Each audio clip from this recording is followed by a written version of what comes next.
बम डोलत चल हो भंगिया घोलत चल हो धके कान्हावा पकावर बोल बम बोलत चल हो बम डोलत चल हो भांग घोलत चल हो धके कान्हावा पकावर बोल बम बोलत चल हो शिवाजी के नाम मिट जाई सारा दुख चिलम बम भर लेके लह लह धूप चिलम बम भर लेके लह लह धूप चिलम बम भर लेके presented by Loveland Films Production।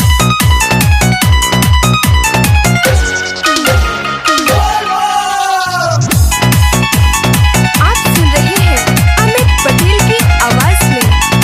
कान्हावा के तानो चिल्लाता गोड़ावा के तानो दुखाता बाटे बाबा के कृपा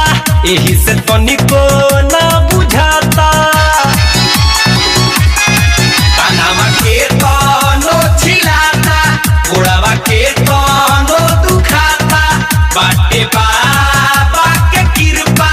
यही से तनिको